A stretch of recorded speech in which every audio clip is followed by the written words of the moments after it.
دا خبره ځکه کوم چې بعضې نوجوانانو پرون ما ته یو هلک ووایي زموږ سره کالج کې هلک دی ما ورته وویل چې هلکه تاسو تراویح څه ټایم کوئ چې موږ خو تراویح نه کوو. ولې هلکه تراویح نه کوې؟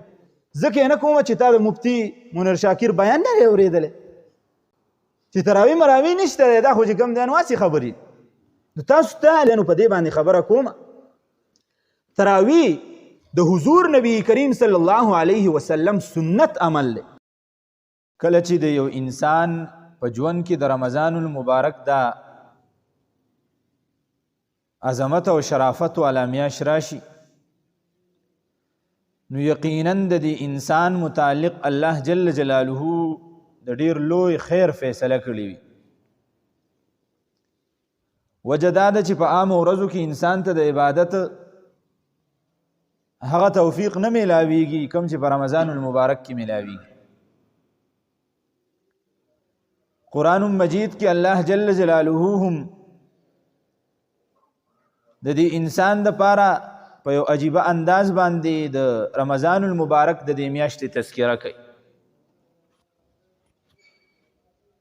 یا ایها الذین آمنوا کتب علیکم الصیام کما کتب علی الذین من قبلکم لعلکم تتقون.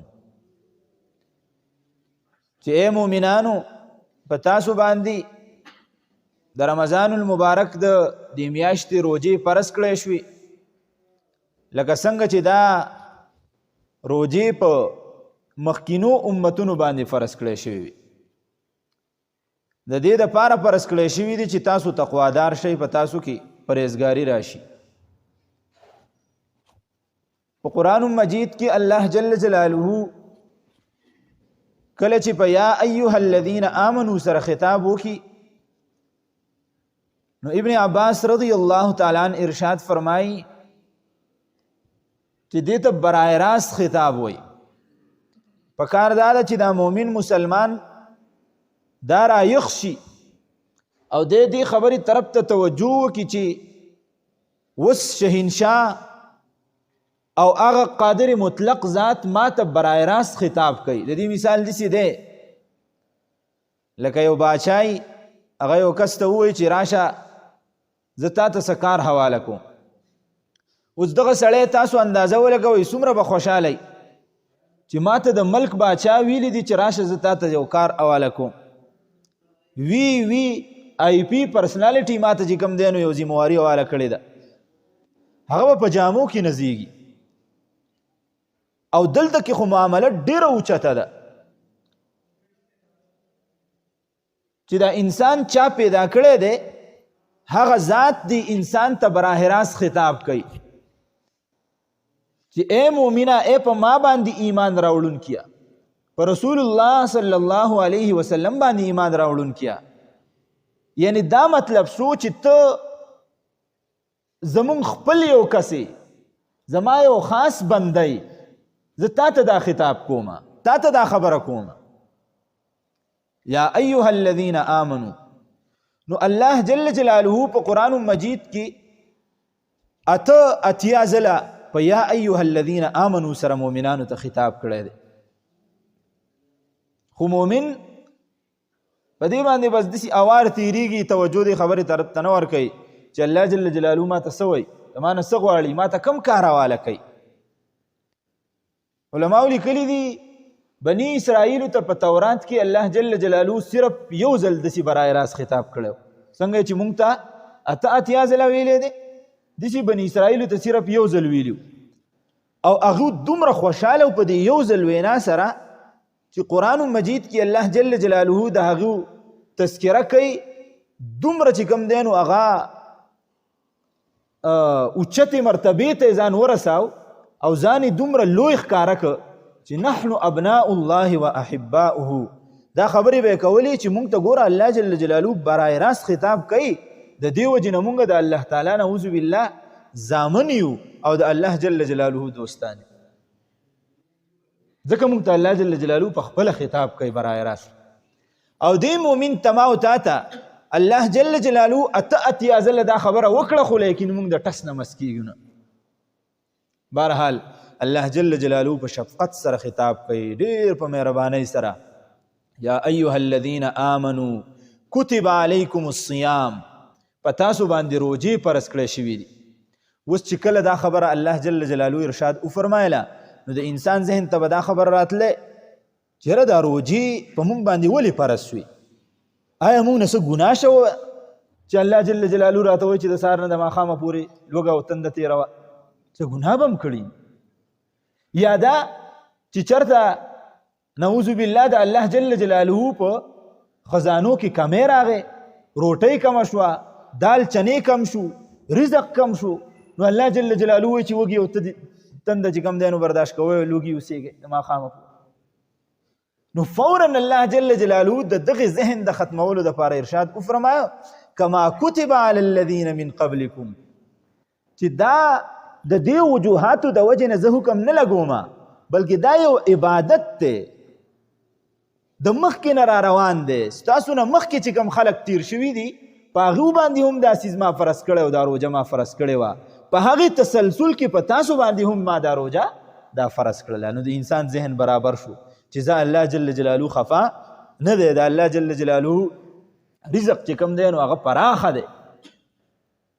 بیا به د انسان ذهن ته دا سوال هم راته چې یاره دا روژه دا یوازې مونږ نیسو، دا خو چې یوازې یو کار سړی کوي نو ګران یې وته، خو چې کله مشترک یو کار کیږي نو هغه اساني.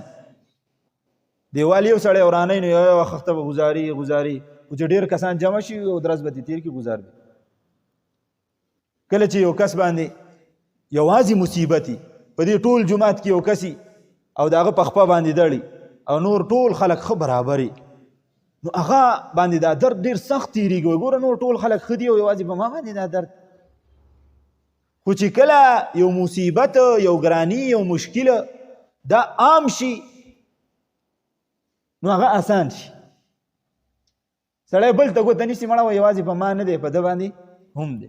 نو الله جل جلاله وایي چې یوازې دا روژه ګوره په تاسو نه ده، ستاسو نه مخکې چې کوم خلک تیر شوي وو په هغو باندې هم دا روژه ما فرض کړې وه. لهذا څه د ګرانۍ کاره نه دی، دا یو لوی عبادت دی. او بیا الله جل جلاله ارشاد وفرمایه بعضې وخت کې یو انسان د انسانانو معمول دا دی چې کله خبره کوي نو یو دا خبره کولی چې لکه مثلا زه ماشوم ته وایم چې هلکه دا دروازه به ګورئ بنده کړي چې ماښام وده کېږي دروازه به بنده کړي، نو د دې خبرې یو شانتې اثر دی. خو چې کله زه ماشوم ته ویم چې دا دروازه به بنده کړي وجه یې دا ده هسې نه د شپې پې څوک راشي غل څه وینیسي موږ ته نقصان نه ونه رسي. نو الله جل جلاله ساده خبره ونه کړه بل چې الله جل جلاله پسې مزید ارشاد وفرمایه چې ګورئ دا روژه که تاسو نیسئ لوږه او تنده تېروئ نو په دې کې زما څه فایده نشته دی، لعلکم تتقون، ستاسو پکې فایده ده. دا کار وکئ نو تاسو ته به فایده او ثمره میلاو شي. نو دومره په یو عجیبه انداز کې الله جل جلاله ما او تا ته د روژې متعلق خبره هغه په تفصیل سره ارشاد هغه وفرمایله. نو اوس د روژې مقصد الله جل جلاله بیان که چې یوازې ګورئ لوږه او تنده نه ده بلکې د روژې نه مقصد دا دی چې یوه ورځ تېرېږي نو ته به ځان ته سوچ کې چې آیا په ما کې څه تقواداري پرهیزګاري راغله او که نه را. نن ما روژه ونیوله زما د عبادت څه پوزیشن دی، سبا به زه روژه نیسمه آیا د ننني عبادت د پوزیشن نه به زه بره ځمه او که نه به ځمه. نو د روژې مقصد دا دی چې انسان د الله جل جلاله طرف ته نږدې شي، هغه کارونه پرېږدي چې ټول کار د په ګناهونو کې ټول کال د چې کوم دی نو په نافرمانو کې هغه وخت تېر کړی و. اوس به دا انسان چې څنګه په رمضان المبارک کې لارې ته سیده کېږي دا یو ټریننګ دی، اینول ورکشاپ دی، څنګه چې دا غټ خلک ځان اپډیټ کوي که نه نو دغسې الله جل جلاله انسان اپګریډ کوي اپډیټ کوي چې دا انسان دا یو نوی ژوند د روح ته میلاو شي، یو نوی زندگی د ته میلاو شي چې د عبادت ته هغه پټې مضبوطي شي، لاسونه مضبوط شي، عبادت ته چې کوم دی نو دی ور وړاندې شي. نو دا یو ټریننګ دی یو میاشت چې الله جل جلاله مونږ چلی چې ګورې ستا معمولات دا پکار دي کوم چې په رمضان المبارک کې ستا نه ادا کېږي، ستا معمولات دا پکار دي کوم چې عبادت ته په رمضان المبارک کې. په یو حدیث مبارک کې راځي حضور نبی کریم صلی الله علیه وسلم ارشاد فرمایي کله چې یو انسان عامه نفلي روژه ونیسي، د رمضان المبارک د فرضي روژې خبره نه کوم، عامه یو روژه نفلي ونیسي، نو الله جل جلاله دی انسان ته په دې یوه نفلي روژه باندې دومره اجر او ثواب ورکوي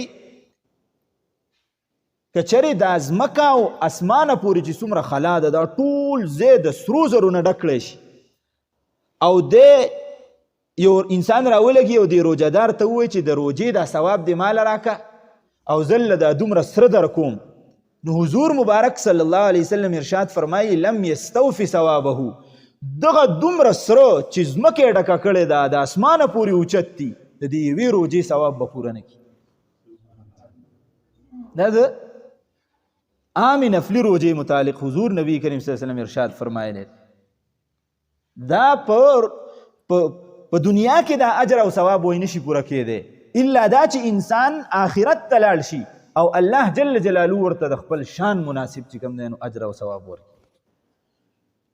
دا ولې چې الله جل جلاله په جنت کې دروازې مقرر کړي دي او د روژهدارو دپاره پکې خاص دروازه مقرر ده.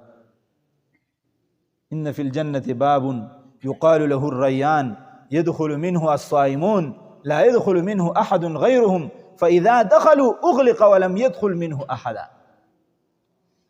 په جنت کې دروازه ده ریان نومې دی،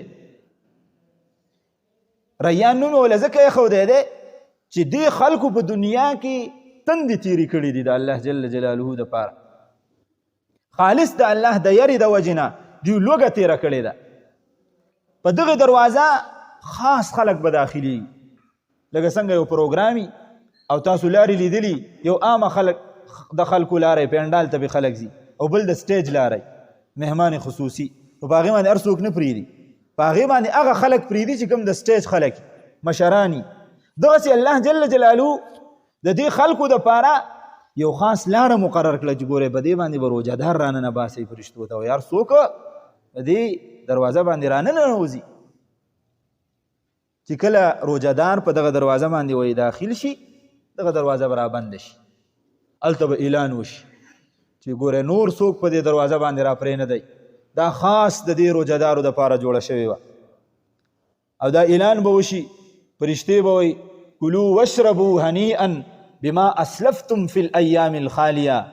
ای روژهدارو خلکو تاسو نن جنت ته داخل شوئ، په دې جنت کې خورئ او څکئ او چې زړم څه غواړي هغه دلته کې کوئ. نن ورځ په تاسو باندې هیڅ پابندي نشته دی، دا د هغه ورځو جزا او صله ده کوم چې په رمضان المبارک کې په روژو کې تاسو د الله جل جلاله دپاره لوږه او تنده برداشت کړې. دومره انعامات، دومره اکرامات، دومره اعزازات د الله جل جلاله زما او ستا دپاره کړي دي، خو که مونږ خپل مقام وپېژانده. دا ولې رسول الله صلی الله علیه وسلم په یو حدیث قدسی کې ارشاد فرمایي چې الله جل جلاله ارشاد فرمایي چې کله یو انسان روژه ونیسي او د ده دا معده خالي شي نو د دې نه یو بوی راخیږي. اوس عام مشک چا لګولي که نه نو په دې جومات کې یا په یو مجلس کې تیر شي نو سړی ورسره دا سټ تاو کې وایي څومره ښکلي عطر یې لګولي عام. اوس چې مشک یې لګولي او امبر یې لګولي نو بیا خو به پسې سړی پاسي چې یاره ماله ته هم لږه ولګوه. او دا د انسانانو د مزاج خبره زه کومه. اوس د انسان چې کله دی روژه ونیسي او د ده معده خالي شي او د دې نه کوم بړاس بره په خوله باندې راوځي د معدې نه، نو حضور نبی کریم صلی الله علیه وسلم ارشاد فرمایي، الله تعالی ارشاد فرمایي چې دغه بړاس ماته د مشکو او د انبرو نه هم چې کوم دی نو خوښ دی. اوس د الله جل جلاله هغه معیار به کوم معیاري د مشکو او د انبرو چې الله ته یو عطر خوښ شي، یو بوی الله ته خوښ شي، دا به څومره لوی معیاري.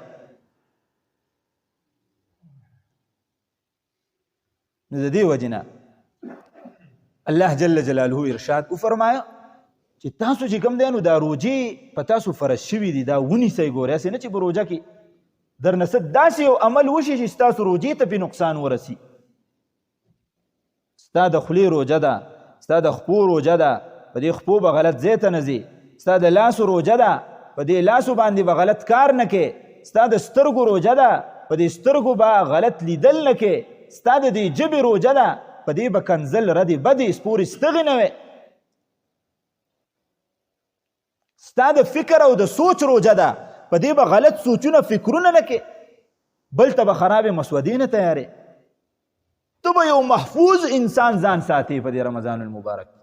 الله به تا ته د رمضان المبارک د انوارات برکات چې کوم دی نو دا میلاویږي او تا ته به حاصلېږي. یو حدیث مبارک کې نبی کریم سرور دو عالم محمد مصطفی صلی الله علیه وسلم ارشاد فرمایي چې کله یو انسان نفلي روژه ونیسي، د فرضي خبره نه کوم، فرضي خو بیا لویه خبره ده، یو نفلي روژه ونیسي نو دې انسان ته الله جل جلاله دومره لوی اجر ورکوي او دومره لوی پرزونه پې الله جل جلاله کوي چې یو مارغه پیدا شي، یو مارغه کارغه، په مارغانو کې کارغه پیدا شي او دا کارغه د پیدایش نه بعد سفر شروع کی، الوزي الوزي الوزي او د مرګه پورې څومره والوته او څومره ځای څومره فاصله د توی کړله، څومره فاصله یې ووهله.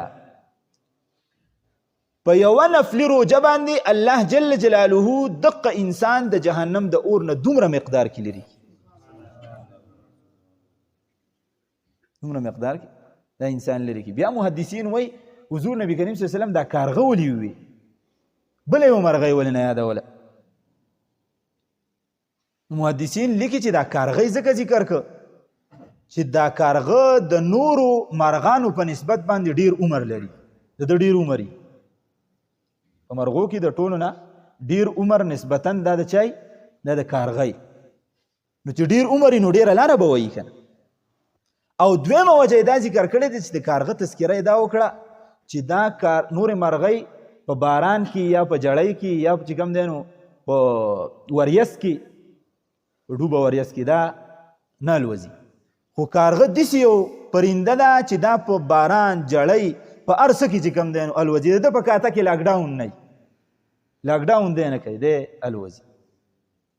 نو د دې وجې نه محدثینو د کارغه انتخاب وکړه چې کارغه څومره سفر د خپل ژوند توی کوي، دومره یا انسان په یوه نفلي روژه باندې د جهنم نه الله جل جلاله لري.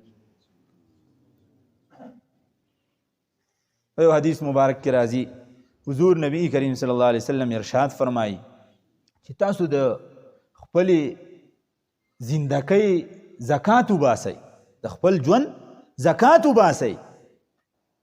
هغه د ژوند زکات هغه الله جل جلاله مقرر کړی دی چې هغه روژه ده. موږ د مال نه زکات وباسو که نه، داسې به د ژوند نه هم زکات وباسي. د ژوند زکات دا دی چې ته روژه ونیسې، دا روژه به ستا دپاره د قیامت په ورځ د جهنم د اور نه ډالي، تا به اور ته نه پرېږدي، تا به محفوظ ساتي. د دې وجې نه حضرت موسی علیه السلام به د الله جل جلاله سره برای راست خبرې کولې.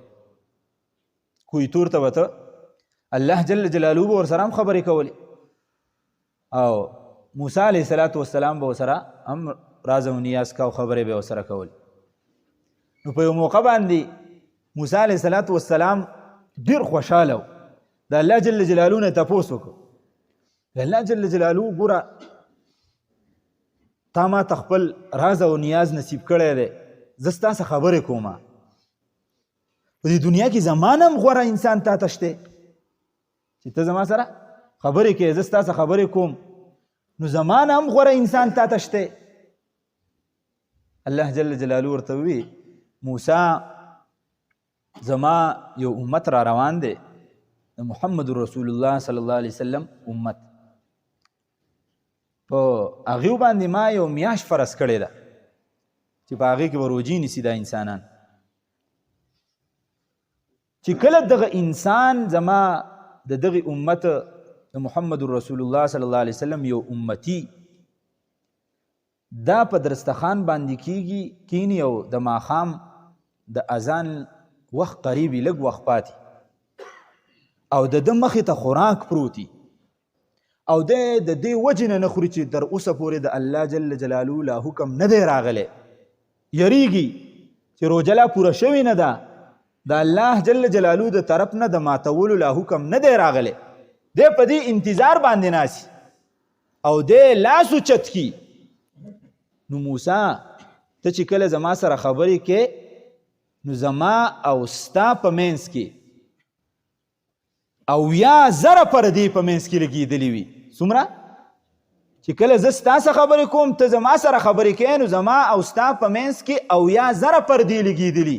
خو چې کله دغه روجهدار زما د دغې آخري نبي دا امتي په درستخان کینی او د روژه ماتي په وخت کې دعا کوي او ما ته آواز کوي نو زما او د هغه په منځ کې یوه پرده نه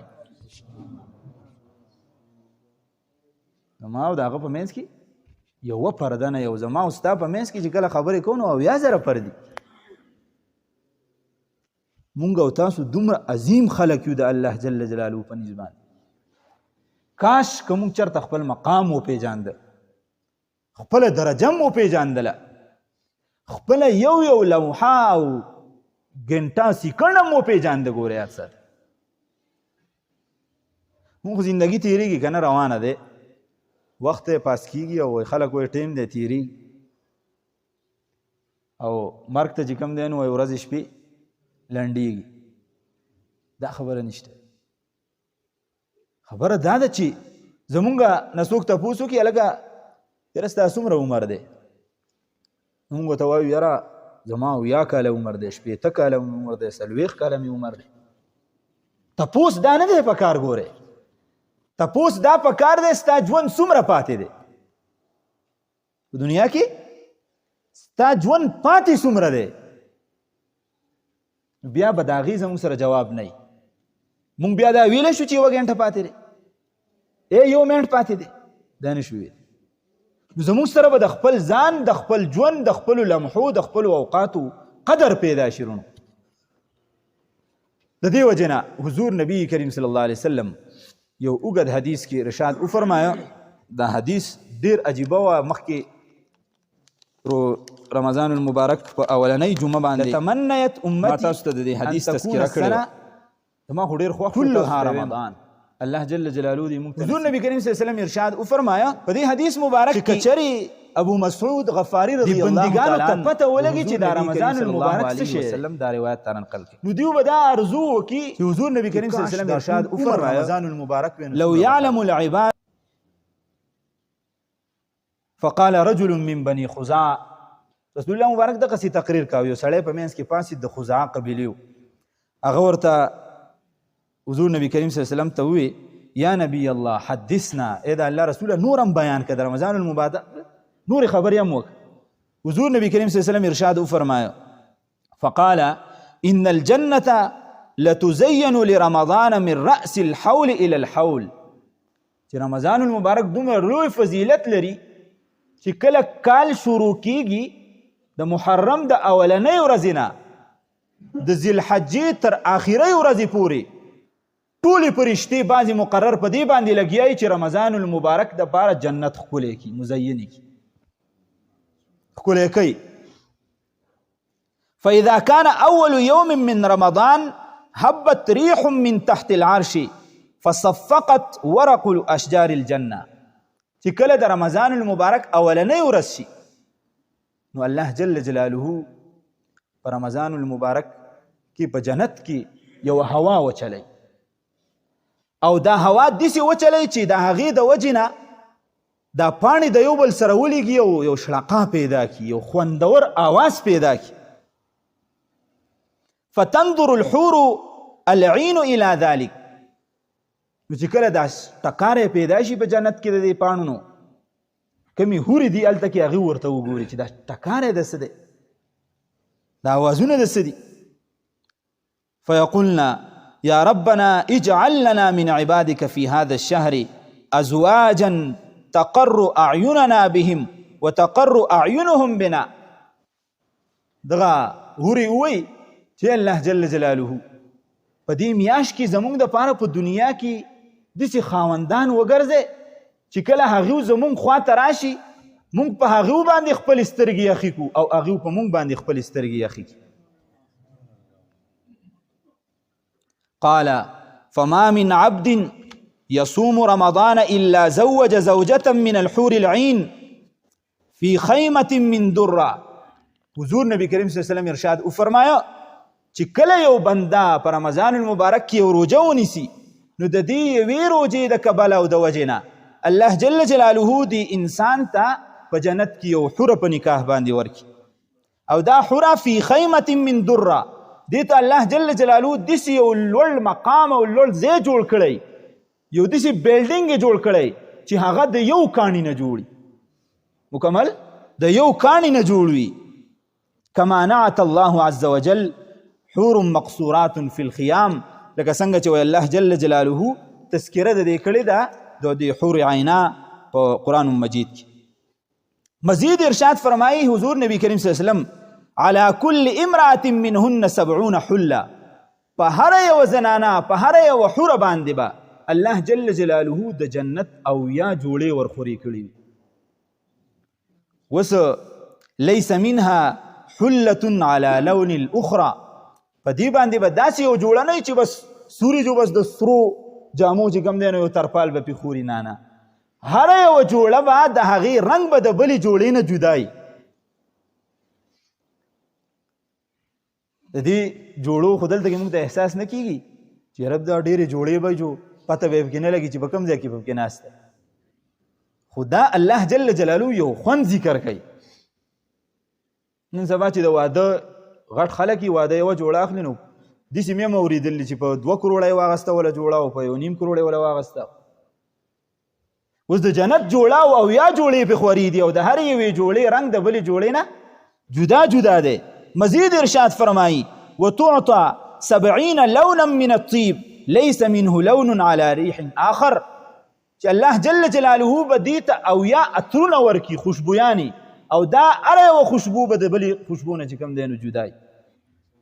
لكل امرأة منهن 70,000 وصيفة لحاجتها، د هر یوې زنانه د دې حور عینا دپاره به په جنت کې د هر یوې دپاره به او یا خادمان وي، او د دغې دپاره به بیا د دغې او یا خادمانو کې به د یوې خادمې دپاره او یا خادمان الله جل جلاله نور ګرځولی وي، او بیا به د دغې خادمانو په لاسونو کې مع كل وصيف صحفة من ذهب فيها لون طعام يجد لآخر لقمة منها لذة لم يجده لأوله، چې الله جل جلاله به د دغې هر یوې وینځې په لاس کې خوراک ورکړی وي، پلیټ به ورکړی وي، په هغې کې به قسمه قسمه خوراکونه پراته وي چې د هر یوې نوڼۍ لذت به د بلې نوڼۍ نه چې کوم دی نو دا جدا وي په جنت. دا د جنت تذکر خبر خو به نه یې که نه، بیا لږ چې کله د خوشحالۍ خبره کېږي نو لږ خاندې، داسې حیران ناست یې ما ته چې یا الله دا خو چې کوم دی نو لکه که بل چاله ورکړی شو نو زه به ورته ټینګې نه یم. الله دې ټول موږ ته نصیب کړي. ولکل دا د روژهدارو دپاره قصه کومه ښه، خو تاسو په یو شي به خفه یې د دې هورې په باره کې کېږي، موږ له به پکې څه راکړي هغې باره کې هم اخیره کې ارشاد فرمایي ولکل امرأة منهن 70 سريرا من ياقوتة حمراء على كل سرير 70 فراشا بطائنها من استبرق، چې دا هر یوه هوره چې کومه ده دې دپاره به الله جل جلاله او یا تختونه خواره کړي وي، غټ غټ تختونه، او بیا دغه تخت به چې کوم دی نو د یاقوتو د کاڼي نه جوړ شوی وي، او په هر یو تخت باندې به او یا اعلی اعلی کارپیټونه خواره شوي وي. بطائنها من استبرق، چې د هغو د استر به جوړ شوی وي د ریخمونه. فوق كل فراش 70 اریکه، او بیا به په دغه کارپیټونو او بسترو باندې د پاسه او یا کرسۍ لګېدلې وي جدا جدا. ويعطى زوجها مثل ذلك، او دا دومره خبره چې کومه ده دا خو د هورو په باره کې ده، دا هوره به د چای دا به د روژهداري. ويعطى زوجها مثل ذلك، او چې څنګه خاوني نو الله جل جلاله به ورله دومره خاون له هم ورکي. على سرير من ياقوت احمر موشحا بالدر، په داسې یو تخت باندې به دا خاون ناسي چې هغه به د سرو یاقوتو نه جوړ شوی وي، او مکمل طور باندې به دا اخیړ وي، رنګین به وي، په وړو وړو یاقوتو او په وړو وړو کاڼو سره علیه سواران من ذهب او د دې خاون په لاسونو کې به چې کوم دی نو څه وي 2 بنګلي وي د څه شي د سرو زرو. نو اوس د سړي څه خو بنګلي وایي ښه نه ښکاري. نو شیخ حسن جان رحم الله به وي د بنګړو مثال دلته کې داسې دی لکه چې د دې انسان به په مټونو باندې اعلی ګړۍ وي د سرو زرو. تاسو وایئ سبحان الله. د سرو زرو 2 ګړۍ به پې چې کوم دی نو دا په مټ کړي وي د انسان. هذا اوس اخري جمله د دې حدیث مبارک تاسو واورئ غور سره. هذا بكل يوم صامه من رمضان. دا دومره خبرې چې وکړې حضور نبی کریم صلی الله علیه وسلم ارشاد وفرمایلی دا د څه په بدله کې دي؟ بكل يوم من رمضان، دا صرف د رمضان المبارک د یوې روجې په باره کې دي. ګورئ ښه، د یوې روجې په باره کې سوا ما عمل من الحسنات، سوا د هغې نه چې نور عبادت دی وکي، تراوی وکي او نور چې کوم صدقات ورکي، سرسایه ورکي، د غریب خیال وساتي، د هغې دپاره الله جل جلاله نور چې کوم څیزونه ذکر کړي دي د هغې خو انتها وی نشته دی. د تراو تذکره پکې راله، اخیره کې یو خبره ذکر کوم. زمونږ بعضې خلک چې کوم دی نو ځان مشهورول غواړي. دا خبره تاسو ته کومه او غور سره یې واورئ. یو سړی داسې د هغه څه کار نه وي، نو هغه وایي چې څه وکړمه چې مشهور شم. په دغه خلکو کې یو سړی هغه وایي د تراو متعلق خبره کوي چې د تراو دا لفظ نه په قرآن کې شته، نه په حدیث کې شته، نه دا سنت دی او نه دا فرض دی او نه چې کوم دی نو بس یو عمل دی وایي که چا وکړو جو خدا وکنه. دا ډېر یو غلطه خبره ده. دا خبره ځکه کوم چې بعضې نوجوانانو پرون ماته یو هلک ووایي زموږ سره کالج کې هلک دی، ما ورته وویل چې هلکه تاسو تراویح څه ټایم کوئ؟ چې موږ خو تراویح نه کوو. ولې هلکه تراویح نه کوې؟ ځکه یې نه کومه چې تا د مفتي منیر شاکر بیان نه دی اورېدلی، په هغې کې چې کوم دی نو هغه خو دا خبره ثابت کړې ده چې تراویح مراویح نشته دی، دا خو چې کوم دی نو هسې خبرې. نو تاسو ته لږ چې کوم دی نو په دې باندې خبره کومه. تراویح د حضور نبی کریم صلی الله علیه وسلم سنت عمل دی، سنت مؤکد عمل دی. حدیث مبارک کې راځي حضور نبی کریم صلی الله علیه وسلم حضرت ابن عباس رضی اللہ تعالیٰ عنہ ارشاد فرمائی کان رسول اللہ صلی اللہ علیہ وسلم یصلی فی رمضان ب20 رکعتا والوتر، چې حضور نبی کریم صلی اللہ علیہ وسلم با پر رمضان المبارک کې 10 رکعاته کول او ورسره به وتر کول. دا د حضور نبی کریم صلی الله علیه وسلم عمل دی. اوس د حضور نبی کریم صلی الله علیه وسلم عمل دغه دی چې حضرت ابن عباس رضی الله تعالی عنہ ارشاد فرمایي. په یو روایت کې حضور نبی کریم صلی الله علیه وسلم ارشاد فرمایي چې الله جل جلاله تاسو ته د رمضان المبارک روزې فرض کړي په تاسو باندې، وسننت لکم قیاما، او ما ستاسو د پاره د ماسخوتنې ودرېدل تراویح کول هغه سنت وګرځول. او په دې خبره باندې هم ځان پوه کړئ، دا خبرې د دې دپاره کوم چې سبا هم څوک په مخ کې خوله وازوي نو چې دا له درځي د خپلې عقیدې حفاظت خو کولی شئ که چې حضور نبی کریم صلی الله علیه وسلم په صحیح روایت کې راغلی دی چې 10 رکعاته تراویح وکړي. په یو روایت کې راځي چې 2 ورځې وکړي د ماسخوتن، په بل روایت کې راځي 3 ورځې وکړي، او د روایت نه دا ثابتېږي چې 15 ورځې تراویح وکړي په مسجد نبوي کې په جمع سره. خو چې کله په دې اخیری ورځ باندې راغی نو خلک ډېر زیات وو، بلکل مجمع چې کوم دی نو ډکه وه، مسجد ډک.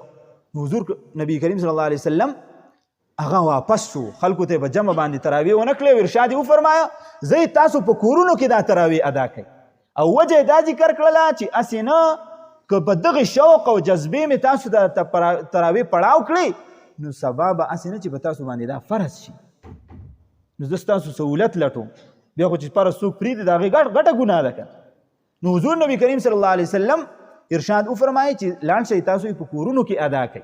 صحابه کرامو به دغه تراویح بعضو په جماعت سره، بعضو یوازې یوازې، بعضو په مسجد نبوي کې جدا جدا، دا چې کوم دی نو ادا کول یې 10 رکعاته به ادا کول. او دې باندې هم ذهن کولاو کوي چې ګوره تراویح 10 رکعاته دي، 8 رکعاته تراویح نشته دی. 8 رکعاته چې کوم دي نو هغه قیام اللیل دی، هغه تهجد دی. بیا دا دور تیرېده تر دې حده پورې چې د حضرت عمر فاروق رضی الله تعالی عنه زمانه راله.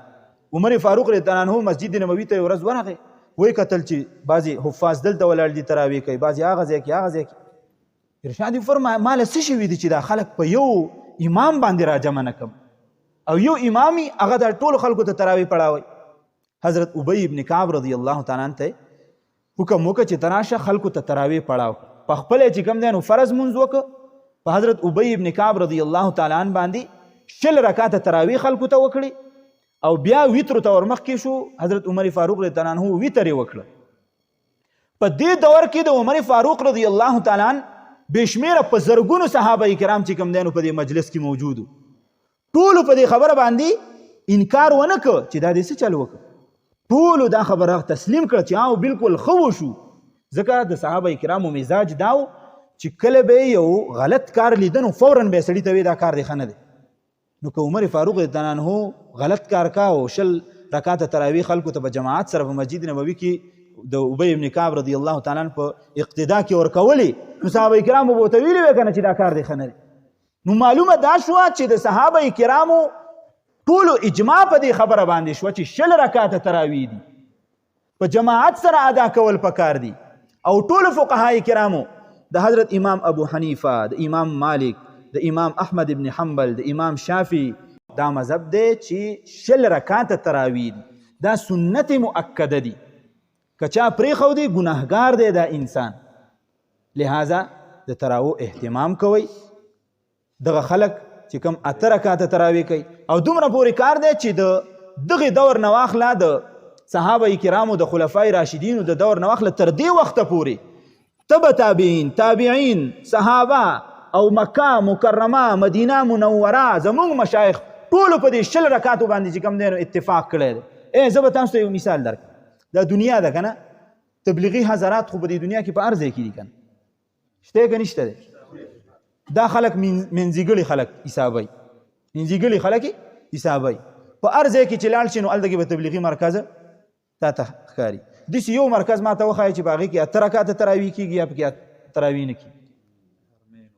په حرمینو شریفینو کې هغې تذکره ما تاسو ته وکړه چې د پیغمبر خدا صلی الله علیه وسلم قبر شریف چې کوم دی نو په هغه ځای کې دی چې کوم صاحب دا 20 رکعاته کړي دي د هغې قبر د هغې مرقد شریف په هغه ځای کې دی. په هغه ځای کې 20 رکعاته تراویح کېږي، په پابندۍ سره کېږي. چېرته مې اورېدلي چې په حرم شریف کې چې کوم دی نو نن د تراویح لمونځ نشته دی، ځای داسې چوټي شوه. دا خلک په یو خاص فکر باندې راوتی دی. هغه فکر یې دا دی چې د بعضې احادیثو انکار وکړي، خلکو ته دین ګډوډ کړي، د علماو په منځ کې اختلاف پیدا کړي، د مسلمانانو ذهنونه د دین د عزت او احترام نه خالی کړي. ډېر خلک به داسې چې هغه به اوس دا کار چې کوم